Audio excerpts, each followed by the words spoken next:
वैसे तो हमारे सनातन धर्म में बहुत से देवी देवताओं की पूजा होती है, लेकिन शक्ति और भक्ति का जो अद्भुत संगम महाबली हनुमान जी में दिखाई देता है, वह अन्य कहीं भी किसी भी जगह पर हमें नहीं मिलता है।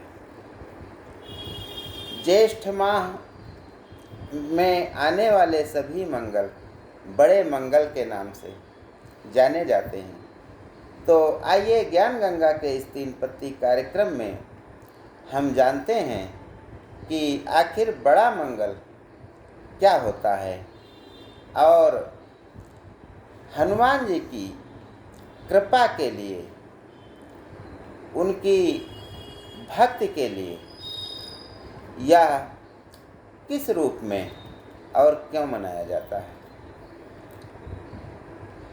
कहा जाता है कि ज्येष्ठ माह के सारे मंगल हनुमान जी को समर्पित होते हैं और इन्हें बड़े मंगल के नाम से जाना जाता है।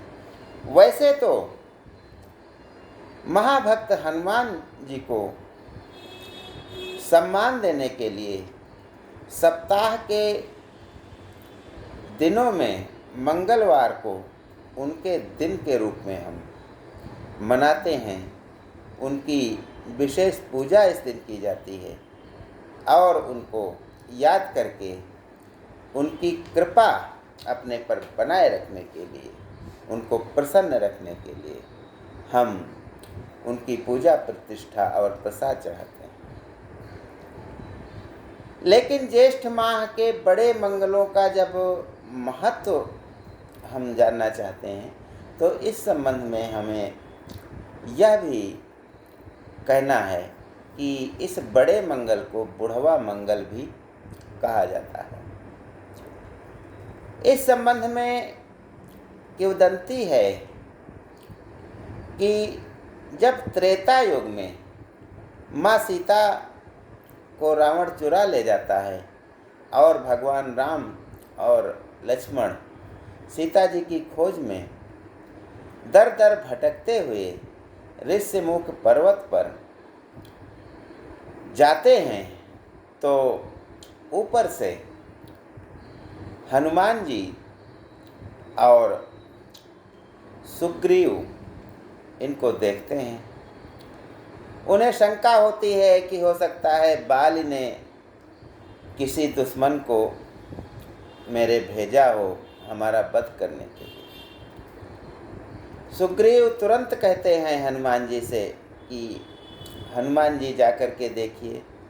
और हनुमान जी जब भगवान श्री राम और लक्ष्मण के पास आते हैं तो ब्राह्मण वेश में आते हैं और बुजुर्ग ब्राह्मण के रूप में उनसे मिलते हैं और आपस में जब बातचीत करते हैं,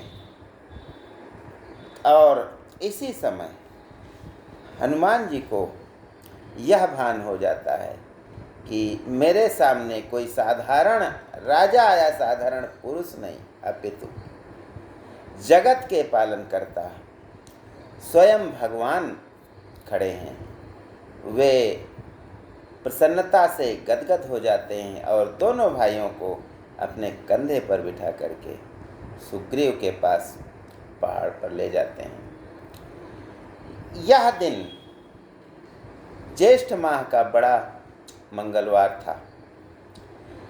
तब से आज तक हनुमान जी की कृपा पाने के लिए इस दिन को हम उनकी पूजा में समर्पित कर देते हैं और जगह जगह हनुमान जी की पूजा करते हैं।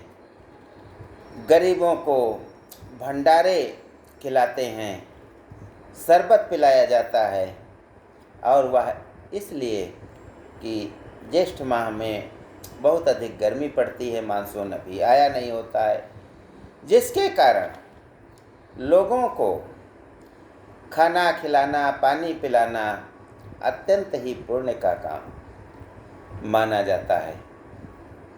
इस दिन मिट्टी के बर्तन दान किए जाते हैं, जैसे सुराही और अन्य बर्तन जो ठंडे रखते हैं पानी को और हमें शांति प्रदान करते हैं।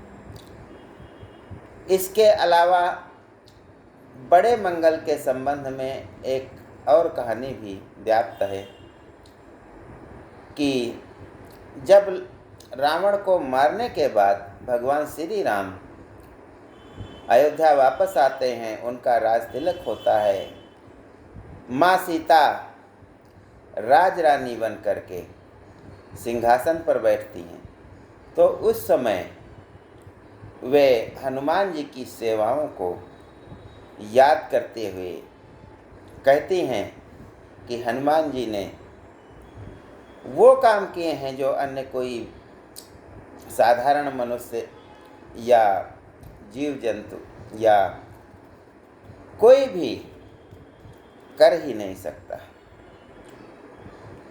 उन्होंने समुद्र के पार जाकर उनका पता लगाया,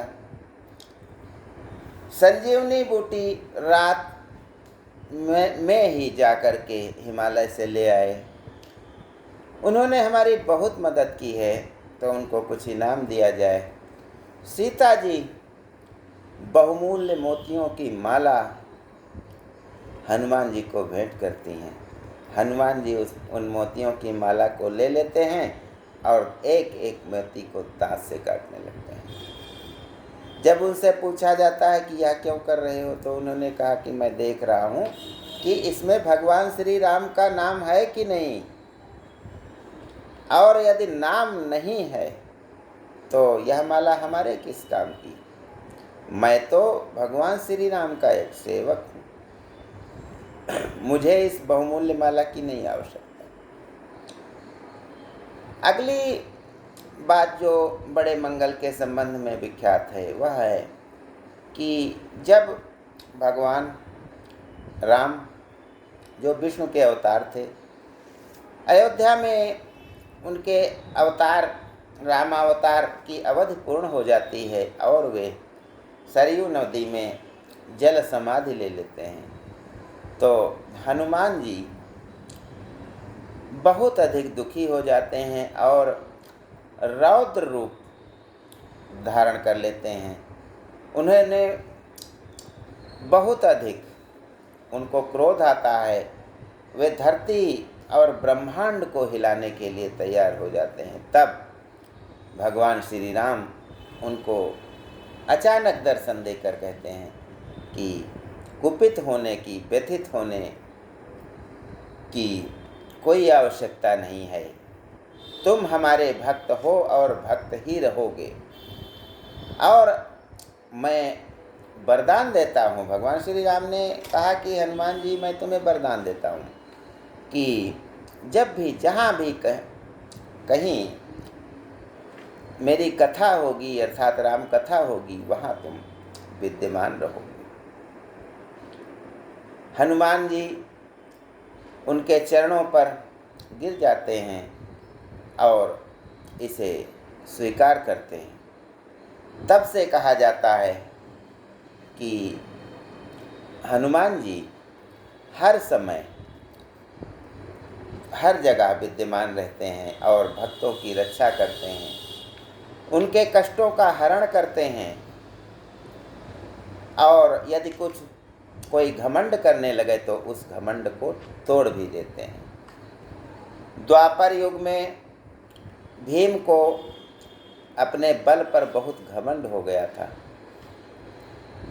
हनुमान जी ने कहा कि यह घमंड तो भीम को नाश की ओर ले जाएगा, इसलिए उनके घमंड को तोड़ने के लिए वे एक बूढ़े बानर के रूप में रास्ते में बैठ जाते हैं और अपनी पूंछ लंबी करके रास्ते पर फैला लेते हैं। भीम उधर से निकलते हैं और कहते हैं, ए बानर, तूने पूंछ क्यों फैला रखी है, इसको हटाओ। हनुमान जी कहते हैं, मैं बहुत बूढ़ा हो गया हूँ, कृपा करिए आप ही पूंछ हटा दीजिए। भीम उस पूंछ को हटाने के लिए जब हाथ लगाते हैं तो टस से मस नहीं, हिला ही नहीं पाते। भीम समझ जाते हैं कि यह कोई साधारण वानर नहीं, कोई दिव्य देवता है। वे उनके चरणों पर गिर जाते हैं। हनुमान जी अपने स्वरूप में आते हैं और उनको आशीर्वाद देते हुए कहते हैं कि घमंड नहीं करना चाहिए, घमंड हमको ही मिटा देता है। वे यह भी बताते हैं कि महाभारत में भगवान श्री कृष्ण के रथ के ऊपर मैं अदृश्य रूप में विराजमान रहूँगा। एक कहानी नवाब वाजिद अली शाह की भी इस संबंध में प्रचलित है कि लखनऊ के आसपास के क्षेत्रों में, जो अवध क्षेत्र बोला जाता है, एक बार बहुत बड़ा सूखा पड़ा और महामारी भी फैली।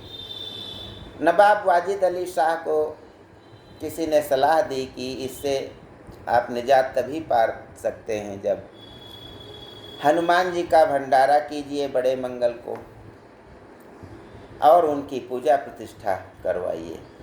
नवाब साहब वैसा ही करते हैं और चमत्कार हो जाता है कि महामारी भी दूर हो जाती है और कुछ दिनों बाद झमाझम बारिश भी हो जाती है, जिससे फसलें लहलहाने लगती हैं, सारे कष्ट दूर हो जाते हैं। इसीलिए कहा गया है कि भगवान हनुमान जी संकट मोचन है।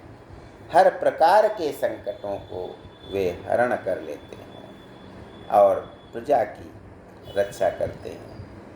लेकिन वे अपने को महान नहीं मानते हैं, बल्कि अपितु भगवान राम का एक सेवक मानते हैं। ज्ञान गंगा में बस आज इतना ही। जय हिंद, जय भारत।